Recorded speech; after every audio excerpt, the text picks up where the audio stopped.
Hello students, आज के video में हम पावर यानी कि शक्ति के मात्रक और वेमी सूत्र के बारे में डिस्कशन करेंगे। तो हम जानते हैं, हम लोग पढ़ चुके हैं कि शक्ति कार्य करने की दर को हम शक्ति कहते हैं, अर्थात शक्ति बराबर होता है कार्य बटे समय।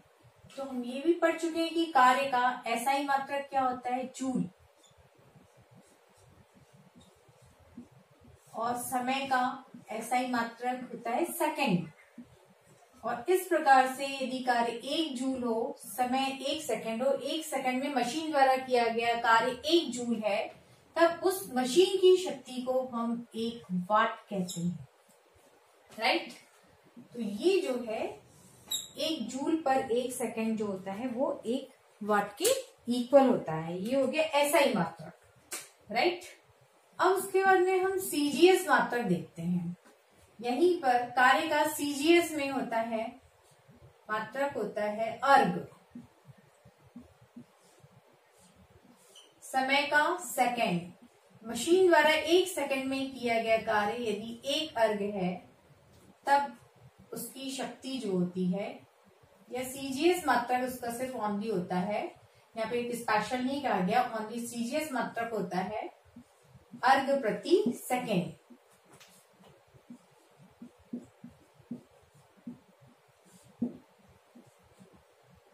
ये हो गया शक्ति का एसआई मात्रक हो गया जूल पर सेकेंड, जिसको वाट कहा जाता है, और सीजीएस मात्रक हो गया अर्ग प्रति सेकेंड।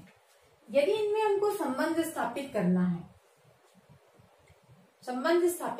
तो हम इसमें संबंध भी स्थापित कर सकते हैं, यानी 1 जूल को हम अर्ग में डिफाइन कर सकते हैं। यदि इसी के आगे हमको लिखना है कि 1 वाट और सीजीएस के मात्रक में क्या संबंध है। ओके, एसआई मात्रक और सीजीएस मात्रक में क्या संबंध है, तो हम इसको इस टाइप से निकाल सकते हैं, एसआई व सीजीएस मात्रक में संबंध। ये कोई ज्यादा इम्पोर्टेंट नहीं है, बट लेकिन यहाँ पे ये तो इम्पोर्टेंट है कि पहली बात तो 1 जूल में कितने अर्ग होते हैं, ये इम्पोर्टेंट है, ये याद रखें। ऑब्जेक्टिव के हिसाब से 1 जूल में होते हैं 7 की पावर 10 to the power 7 अर्ग। ये कार्य के मात्रक में संबंध है। ये कार्य का मात्रक क्या होता है, एसआई मात्रक क्या होता है कार्य का, जूल, और सीजीएस मात्रक क्या होता है, अर्ग। ये कार्य के मात्रक में संबंध है, कार्य के एसआई व सीजीएस मात्रक में संबंध है। ये याद रखिए ऑब्जेक्टिव के हिसाब से, ऑब्जेक्टिव के हिसाब से याद रखिए कि 1 जूल में 10 to the power 7 अर्ग होता है। कार्य का एसआई मात्रक जूल और सीजीएस मात्रक क्या है, अर्ग। अब शक्ति में, शक्ति के लिए एसआई मात्रक क्या है, वाट, सीजीएस मात्रक क्या है, अर्ग प्रति सेकंड। यदि कहा जाए कि वाट को सीजीएस मात्रक या अर्ग प्रति सेकंड के रूप में लिखिए, तो हम इसको यहां पर लिख सकते हैं। एक संबंध ये भी बना सकते हैं, 1 वाट बराबर है हमारे पास में 1 जूल प्रति 1 सेकेंड। अब जूल को आप सीजीएस मात्रक में क्या लिख सकते हैं, 10 to the power 7 अर्ग प्रति सेकेंड। ये संबंध हो गया एसआई व सीजीएस मात्रक में संबंध, एसआई व सीजीएस मात्रक में संबंध। ये किसके लिए हो गया, शक्ति के लिए, शक्ति पावर के लिए।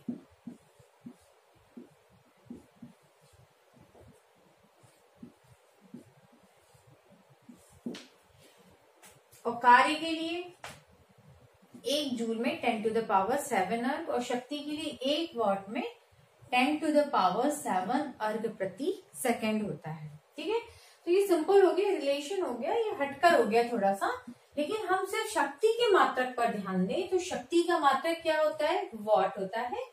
1 वाट 1 जूल पर सेकेंड या 1 जूल पर सेकंड को हम 1 वॉट कह सकते हैं। और सीजीएस में शक्ति का मात्रक होता है अर्घ प्रति सेकंड। ये सीजीएस मात्रक हो गया शक्ति का।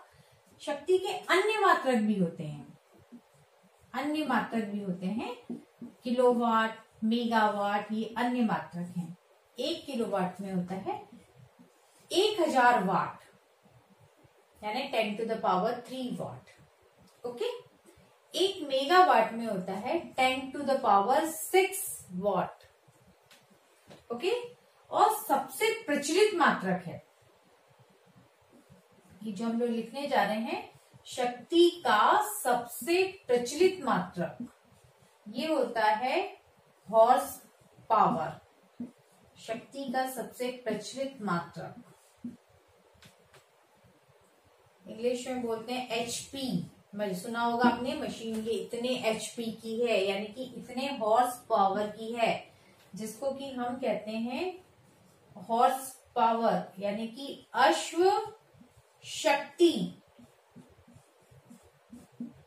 तो 1 हॉर्स पावर यानी कि 1 अश्व शक्ति में होते हैं 746 वाट, 746 वॉट या जूल पर सेकेंड, वॉट की जगह जूल पर सेकेंड। ये सबसे अधिक डेली लाइफ में यूज होने वाला मात्रक है। एक अश्व, जनरली ऑब्जेक्टिव में पूछा भी जा सकता है कि एक अश्व शक्ति में कितने वॉट होते हैं। तो एक अश्व शक्ति में 746 वॉट या 746, यहाँ पे आप लिख सकते हैं जूल पर सेकेंड, 746 जूल पर सेकेंड होते हैं, राइट। अब यहाँ पर यदि हम संबंध बनाना चाहें किलोवाट, वॉट और अश्व शक्ति में, तो 1 किलोवाट में 10 to the power 3 वॉट होते हैं, यानी 1000 वाट होते हैं, और 1.34 अश्व शक्ति, राइट। कभी पूछा जाए कि 1 किलोवाट में कितने अश्व शक्ति, ऐसा भी पूछा जा सकता है। 1 किलोवाट में कितने वाट, या 1 किलोवाट में फिल इन द ब्लैंक्स अश्व शक्ति। तो याद होना चाहिए 1 किलोवाट में 1.34 अश्व शक्ति होते हैं, राइट। तो ये हो गया वॉट यानी जूल पर सेकेंड, सीजीएस में अर्घ पर सेकेंड, किलोवाट में 10 to the power 3 what, 1 megawatt में 10 to the power 6 वॉट, और सबसे प्रचलित मात्रक अश्व शक्ति 746 वॉट होते हैं। इसको बहुत अच्छे तरीके से याद रख लीजिए। अब यहाँ पे एक अदर चीज सीखी है कि हमने ये रिलेशन ये याद रखी, कार्य के लिए है एसआई और सीजीएस मात्रक में संबंध, ये शक्ति के लिए सीजीएस और एसआई मात्रक में संबंध। इसको आप नोट कर लीजिए पॉज करके। अब हम शक्ति का यानी पावर का विमी सूत्र यानी डायमेंशन फॉर्मूला सीखते हैं। हम जानते हैं शक्ति बराबर होता है कार्य बटे समय, और कार्य का विमी सूत्र निकाल लीजिए, यहाँ पर रख दीजिए, समय का निकाल लीजिए। अब कार्य बराबर 11th क्लास के हिसाब से आप लोग याद करिए, बिल्कुल अच्छे से याद होना चाहिए। कार्य बराबर क्या होता है, बल गुणे बल की दिशा में विस्थापन। एक्चुअल फॉर्मूला क्या है इसका, कार्य का बल गुणे बल की दिशा में विस्थापन। मैं पूरा नहीं लिख रही हूँ, लेकिन आप लोग याद रखें, लिख भी लिए। कार्य बराबर बल गुणे बल की दिशा में विस्थापन। इससे ही, इस फॉर्मूले से ही सूत्र बनता है Fs cos थीटा, जो हमने कल सीखा था। ओके, अब यहाँ पे बल का सूत्र क्या होता है, न्यूटन के द्वितीय नियम से बल बराबर होता है द्रव्यमान गुणे त्वरण। बल बराबर क्या होता है, द्रव्यमान गुणे त्वरण। ये हो गया विस्थापन, राइट। अब त्वरण का तो हम लोग प्रैक्टिस करते करते याद हो गया है। त्वरण का विमी सूत्र क्या होता है, LT-1, सॉरी LT-2, चाहे तो आप इसका भी निकाल सकते हैं जिसको नहीं मालूम है। द्रव्यमान का विमी सूत्र क्या हो गया, m हो गया। त्वरण का जिसको नहीं आता है वो देख ले एक बार फिर से। त्वरण बराबर क्या होता है, वेग में परिवर्तन बटे समयांतर।